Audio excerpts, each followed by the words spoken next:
Her message lit up my phone at 2 a.m., "You're more than a student to me." My heart raced with fear and forbidden excitement. I was lying in bed, the glow of my phone cutting through the dark, my dorm room silent except for the low hum of the fridge in the corner. The screen's blue light burned my eyes as I read it again, then a third time, hoping I'd misread it, hoping it was a typo or a prank. But there it was, her name, Professor Elena Carter, at the top of the text, her words staring back at me like a secret I wasn't supposed to know. This was the woman who'd made me love literature, who'd pushed me to dig deeper, to write better, to think in ways I never had before. She was my professor, my mentor, the one person in this chaotic college world who made me feel like I could actually do something with my life. And now, with one text, she'd turned that admiration into something else, something heavy, something wrong, something that made my chest tighten and my stomach churn. I wanted to reply, to ask what she meant, to demand an explanation, but my fingers froze over the keyboard, trembling. What do you even say to that? How do you respond when someone you respect, someone with power over you, crosses a line you didn't even know existed? I'm not gonna lie, part of me was flattered. It's messed up, I know, but it's the truth. Elena was brilliant, charismatic, the kind of person who walked into a room and owned it without trying. She had this way of making you feel seen, like your ideas mattered, like you weren't just another face in the crowd. But that's what made it worse. She was 35, a decade older than me, with a PhD and a reputation as the toughest professor in the English department. Her lectures were legendary, students fought to get into her classes, and I'd been one of the lucky ones.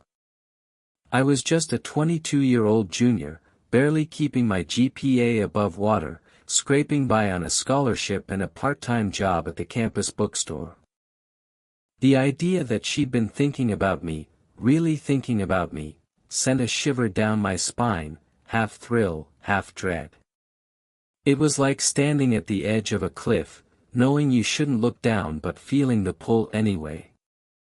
I turned off my phone, shoved it under my pillow, and tried to sleep, but her words kept looping in my head, relentless, like a song stuck on repeat.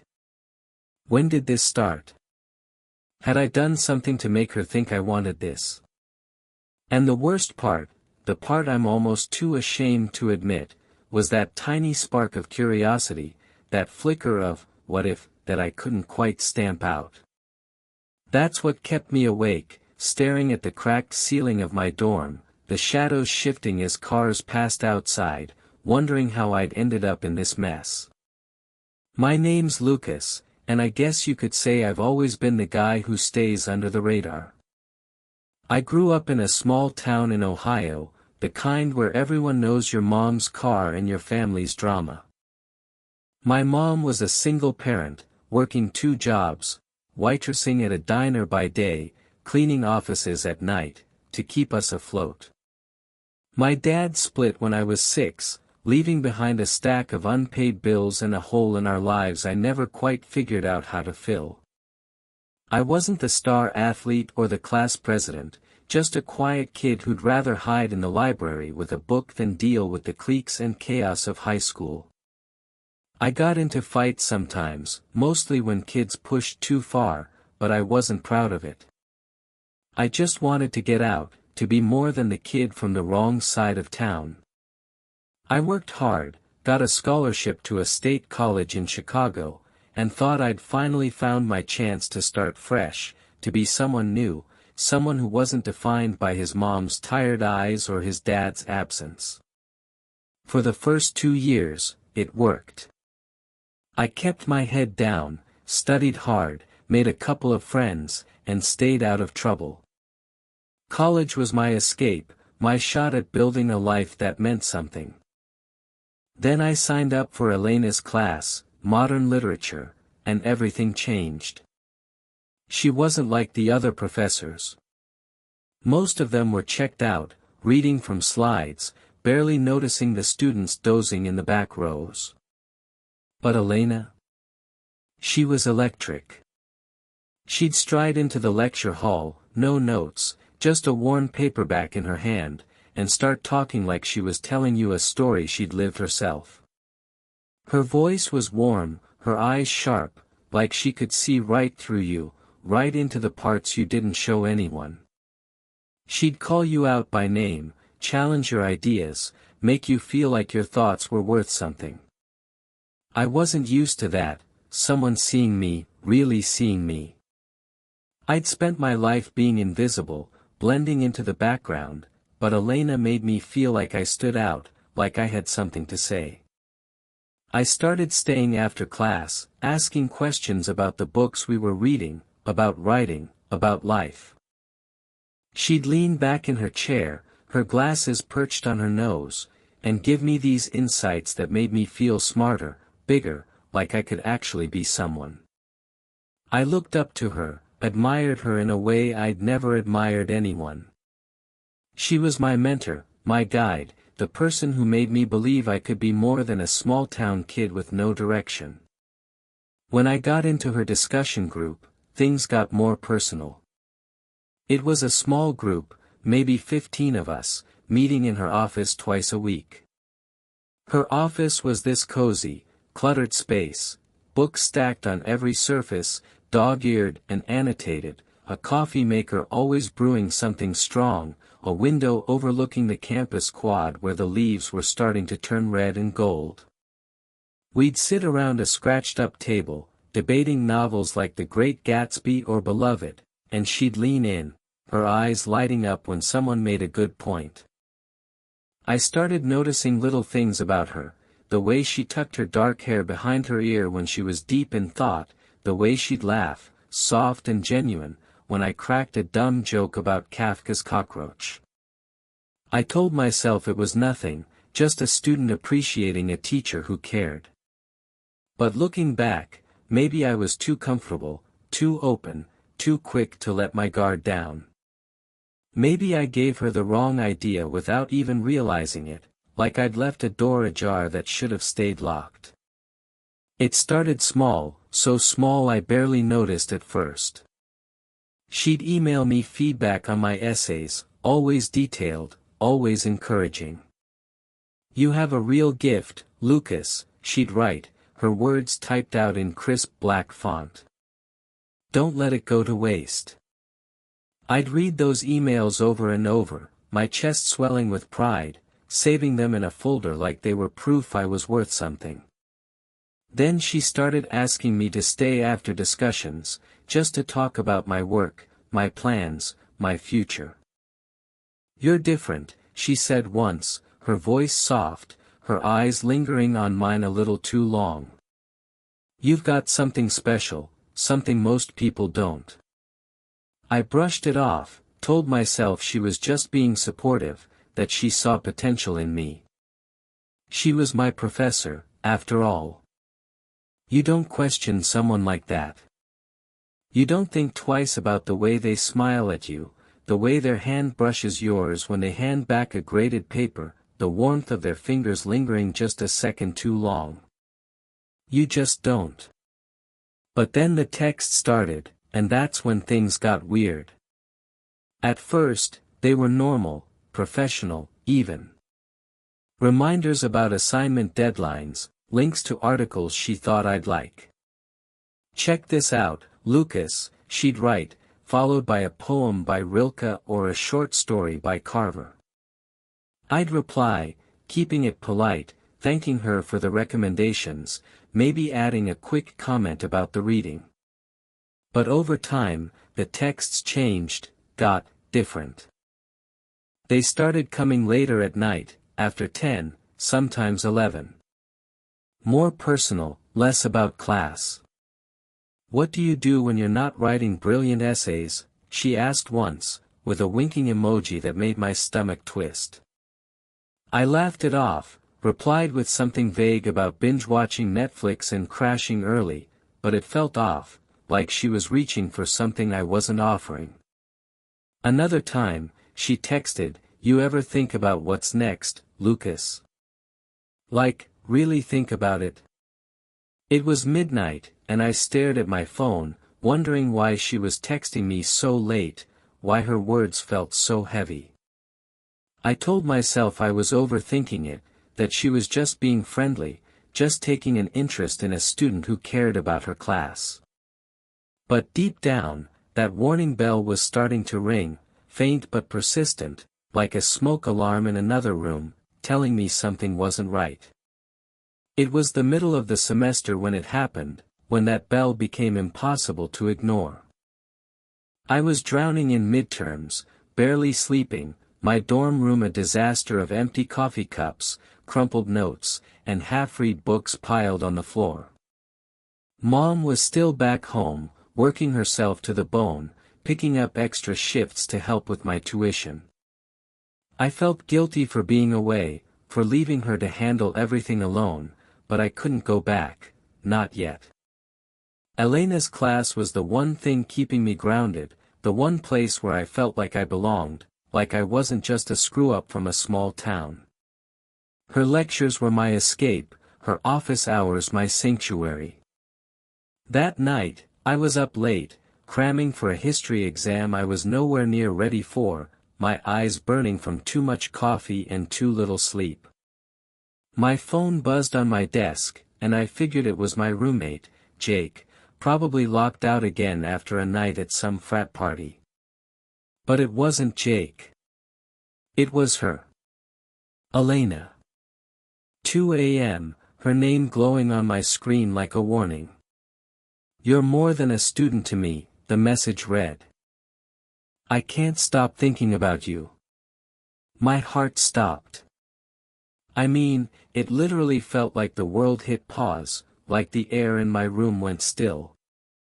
I read it over and over, my hands shaking, waiting for her to follow up with a "just kidding" or an explanation, anything to make it make sense. But nothing came. Just that text, sitting there like a bomb I didn't know how to defuse. I didn't know what to do, reply, ignore it, pretend it never happened. My mind was racing, replaying every interaction we'd had, every smile, every moment I'd thought was innocent. Had she been thinking this the whole time, even when we were debating Fitzgerald in her office, even when she was praising my essays? Had I missed something, some sign I should have seen? And that spark, that tiny, shameful spark of curiosity, made it worse. I hated myself for it, but it was there, flickering in the back of my mind, whispering, what if she's serious? It wasn't attraction, not really, but it was something, some twisted thrill of being wanted by someone like her, someone powerful, someone I'd looked up to. I didn't sleep that night.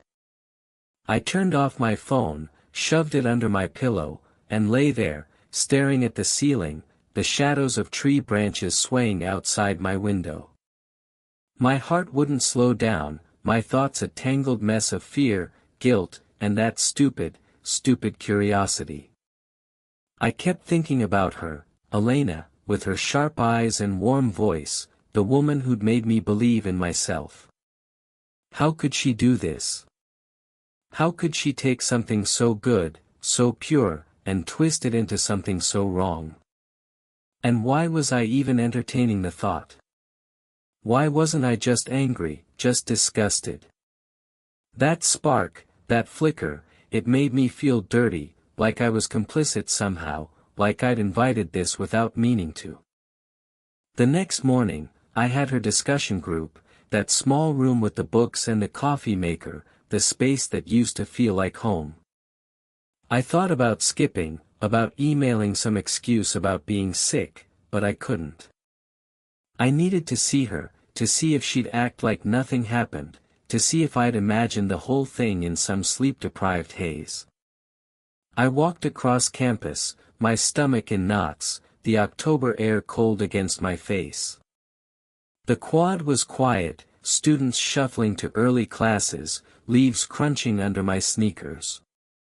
I got to her office, my hands sweaty despite the chill, and there she was, same as always, leaning against her desk, smiling at the group as we filed in.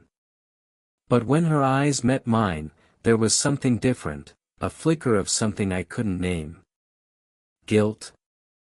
Hope? Regret? I don't know. She didn't say anything about the text, didn't act any different, just launched into the discussion about Toni Morrison like it was any other day.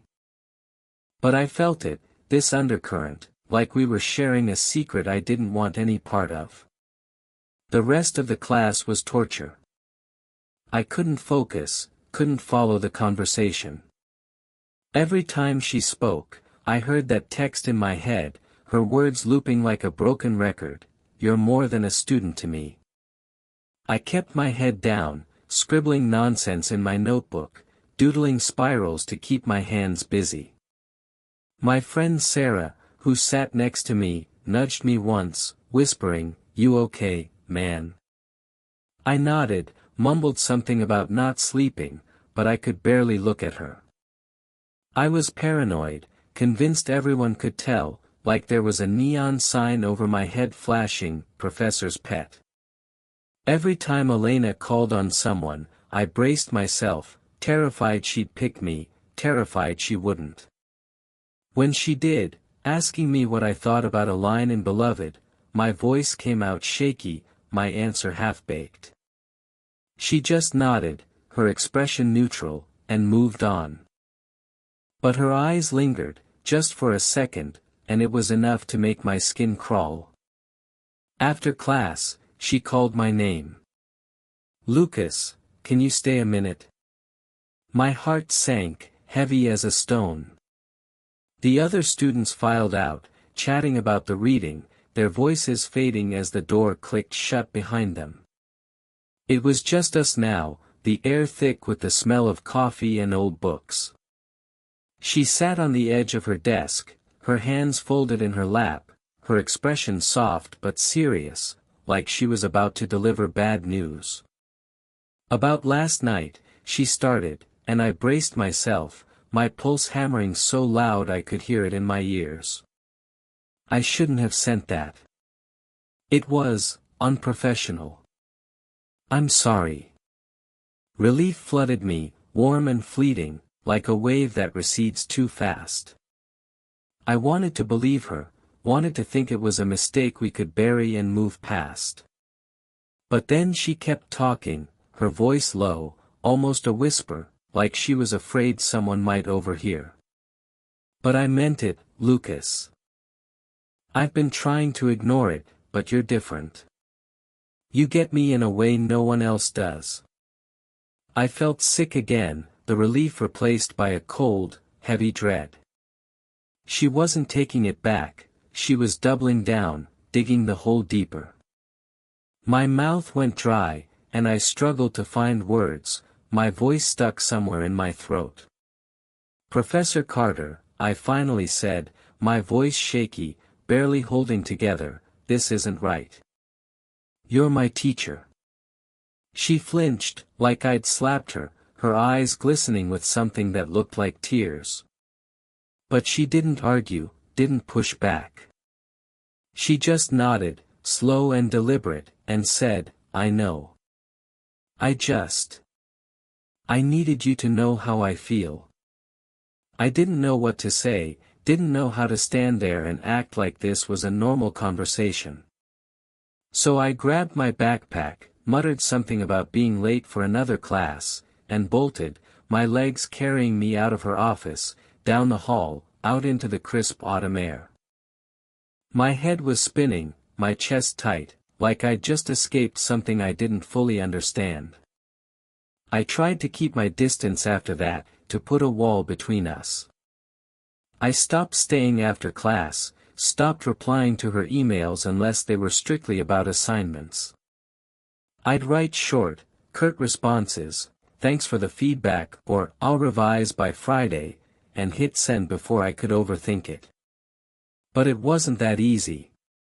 Her class was mandatory for my English major, and dropping it would have meant delaying my graduation, screwing up my scholarship, letting down my mom who'd worked so hard to get me here. Plus, Elena was still my academic advisor, the one signing off on my credits, the one writing my recommendation letters for grad school someday. She had power over me, whether I liked it or not, and that power made everything worse. It was like she held the keys to my future, and now those keys were tangled up in something I didn't want, something that made my skin crawl every time I thought about it. I started second-guessing everything. Every essay I turned in, every comment I made in class, every time I caught her eye during a discussion, I wondered if it was feeding into her feelings, if I was somehow making it worse. I'd sit in the back of her lecture hall, trying to blend in, avoiding her gaze, but I could feel her watching me, her eyes lingering just a second too long.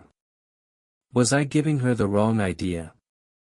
Had I been too friendly in those early office hours, too eager to impress?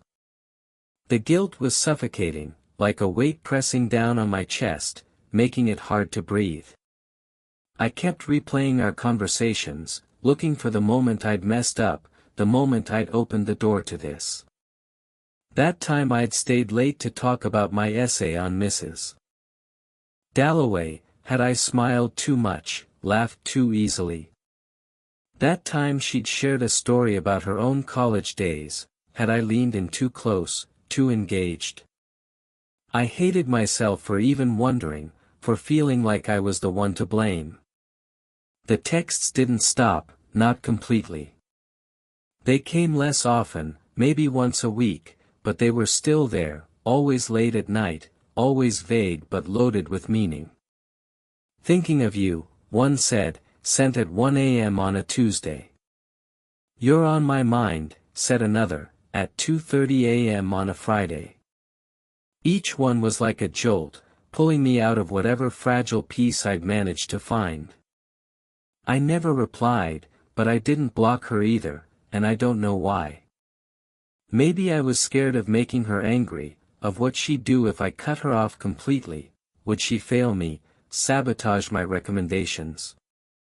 Or maybe, and this is the part I'm most ashamed of, maybe I didn't want to close the door entirely. Not because I felt the same, God no, but because there was this twisted thrill in it, this sense of being wanted by someone like her, someone powerful, someone I'd looked up to. It made me feel seen, special, even as it made me sick to my stomach. I'd stare at those texts, my thumb hovering over the block button, but I never pressed it. I'd just delete them, one by one, and try to forget they ever came. I couldn't tell anyone, not really. My roommate, Jake, was a good guy, but he'd have turned it into a joke, some bro story about banging the hot professor. He wouldn't get it, wouldn't see how it was tearing me apart, how it was making me question everything I thought I knew about myself. My mom? No way. She was already stretched thin, working overtime to help with my tuition, worrying about me from 500 miles away. If I told her, she'd blame herself, think she'd failed me somehow. And my friends back home? They'd think it was cool, like some fantasy from a bad movie, not understanding how it felt like a trap. I was alone with it, carrying this secret that wasn't mine, this weight I didn't ask for. It started affecting everything. I was missing deadlines, bombing quizzes in other classes, my grades slipping for the first time since freshman year. I'd sit in my dorm, staring at my laptop, unable to focus, my mind stuck on that text, on her voice, on the way she'd looked at me. Elena noticed, of course. She'd pull me aside after class, her voice all concern, her eyes searching mine. "You seem off, Lucas," she'd say, standing too close, her hand brushing my arm for just a moment. "You can talk to me, you know." I wanted to scream that no, I couldn't, that she was the reason I was falling apart. But I'd just nod, mumble something about stress, and get out of there as fast as I could. It was like she was playing two roles, the caring professor and, whatever this was. And I didn't know which one was real, or if they were both her, twisted together in a way I couldn't untangle. It got worse as the semester dragged on.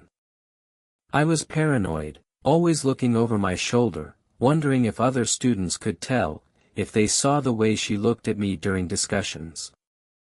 I started noticing things I'd ignored before, how she'd linger near my desk when she passed out papers, how her feedback on my essays was always a little too personal, a little too warm. "This feels like you're writing from the heart," she'd write in the margins, her handwriting looping and elegant. "I see so much of myself in you." It wasn't just a crush, I realized, it was an obsession, and I was caught in the middle, trapped in a web I hadn't even seen her spinning. I started avoiding her gaze in class, keeping my answers short, but it didn't help. She'd still call on me, her voice soft, almost intimate, like we were the only two people in the room. I'd feel the other students' eyes on me, and I'd wonder if they knew, if they could sense the tension, the wrongness of it. I started questioning everything about myself. Why me? What had I done to make her feel this way? Was it the way I talked in her office, the way I'd light up when she praised my work? Had I been too eager, too open, too desperate for her approval? The guilt was relentless, eating away at me, making me feel like I'd brought this on myself. I'd lie awake at night, the dorm quiet except for Jake snoring across the room, and I'd replay every moment, looking for the mistake I'd made. That time I'd brought her coffee during office hours, just to be nice, had that been too much? That time I'd told her about my mom, about how hard it was to be away, had I shared too much, made myself too vulnerable? I felt like I was losing myself, like the Lucas I'd been before her class, the quiet kid with a plan, was slipping away, replaced by someone paranoid, unsure, afraid. About a month after the first text, I hit my breaking point. Another message came through, this one at 3 a.m. on a Thursday. "I wish I could tell you everything I feel." I was done, exhausted, my nerves frayed to the point of snapping. I couldn't keep pretending this wasn't happening, couldn't keep carrying this secret alone. I didn't reply, didn't even open the message fully, just let it sit there, glowing on my lock screen. The next day, I skipped her class, first time all semester, and spent the morning pacing my dorm, trying to figure out what to do. I knew I had to confront her, had to end it, had to take back control. But the thought of facing her, of standing in that office with her eyes on me, made my stomach churn. What if she cried? What if she got angry? What if she denied it, made me feel like I'd imagined it all? But I couldn't keep running, couldn't keep letting her words haunt me. So, after lunch, I steeled myself and headed to her office, my hands shaking, my heart pounding so hard I thought it might burst. She was there, alone, grading papers at her desk, her hair falling over one shoulder, looking like the Elena I'd admired before everything went wrong. The room smelled like coffee and old books, just like always, but it felt different now, smaller, like the walls were closing in. "Lucas," she said, looking up with a smile, like nothing was wrong, like we were just student and teacher again. "I'm glad you're here." Her voice was warm, but there was an edge to it, a nervousness I hadn't heard before. I didn't sit down, didn't let myself get comfortable. I stood in the doorway, gripping my backpack strap like it was the only thing keeping me upright. "You have to stop," I said, my voice steadier than I felt, though it cracked at the edges. "The texts, the comments, all of it. It's not okay." Her smile faded, and for a moment, she looked like she might cry, her eyes glistening in the soft light of her desk lamp. "I thought you felt something too," she said, her voice small, almost childlike. I thought we had a connection. I wanted to scream that no, we didn't, that she was my teacher, that this was wrong on every level. But I saw the hurt in her face, the way her hands tightened around the pen she was holding, and that guilt came rushing back, making me falter. We don't, I said, forcing the words out, each one heavy, like lifting a weight. I respect you as a professor, but that's it.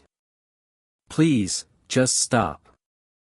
She didn't say anything for a long time, just looked at me, her eyes searching mine like she was trying to find something, anything, to hold on to. Then she nodded, barely, her lips pressed tight, and said, I understand. But it didn't feel like understanding, it felt like defeat, like she was giving up on something I'd never offered.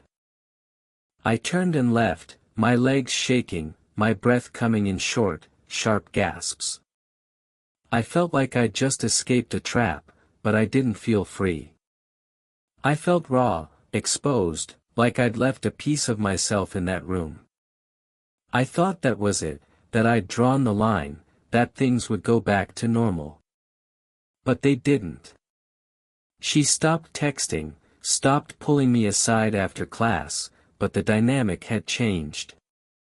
Her lectures felt different, colder, like there was this invisible wall between us. My grades didn't suffer, she was professional about that, meticulous even, but her feedback was clinical, all the warmth gone.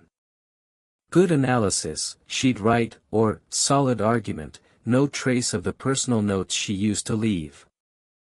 I'd lost something, not just her mentorship but my own sense of confidence, my belief that I could navigate the world without screwing it up. The rest of the semester was a slog. I showed up to class, kept my head down, did the work, but it wasn't the same. I didn't feel inspired anymore, didn't feel that spark I'd had when I first walked into her lecture hall.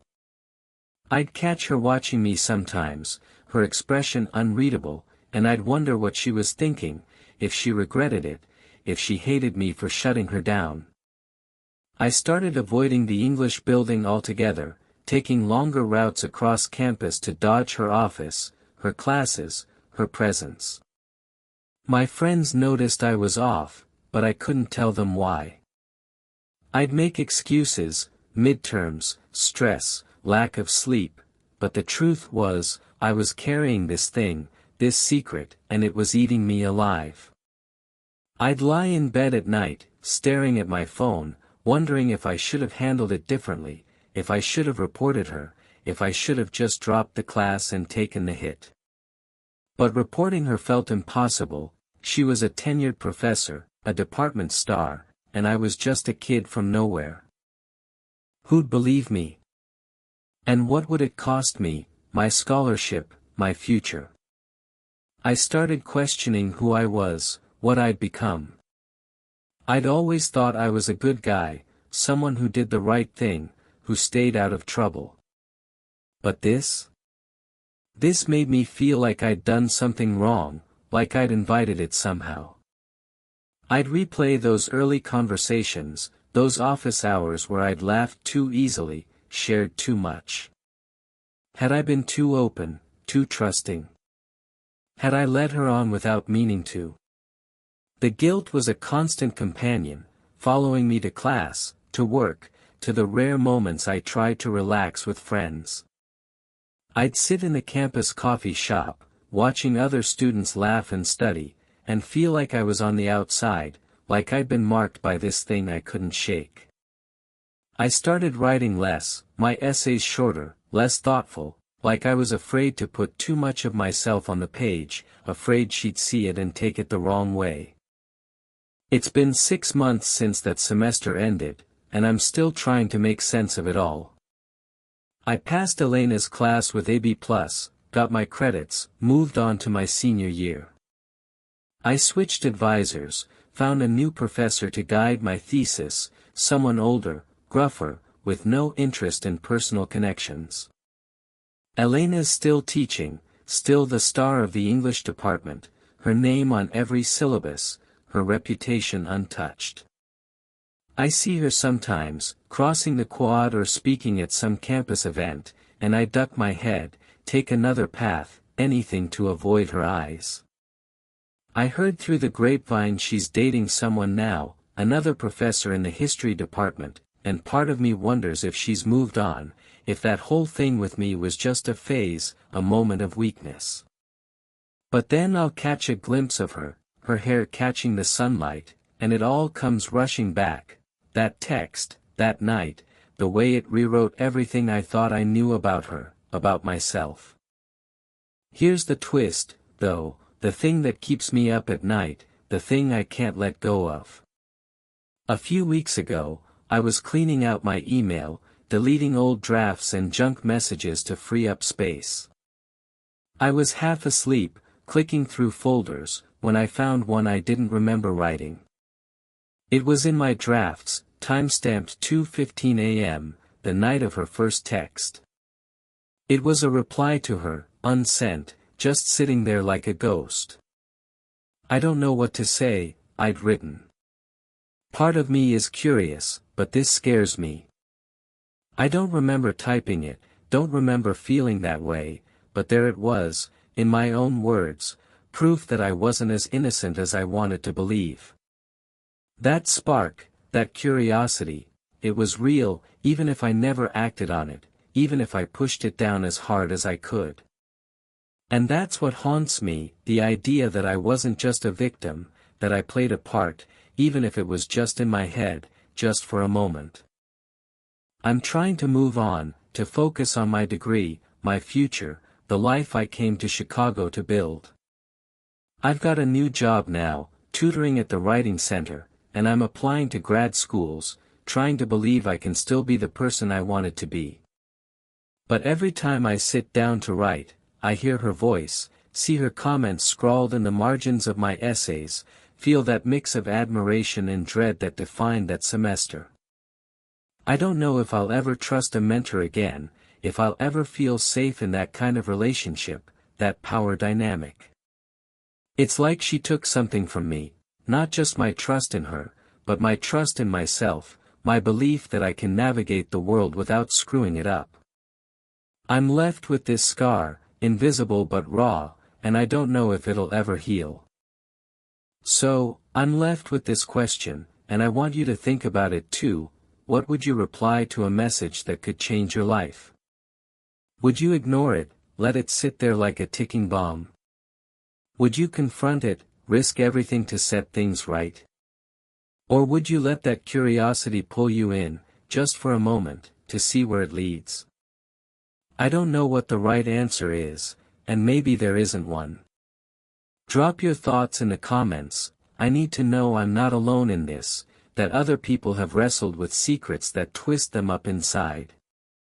And if this story hit you, if it made you feel something, share it with someone who gets it. Maybe they've got their own secrets, their own moments that turned their world upside down, their own scars they're still learning to carry.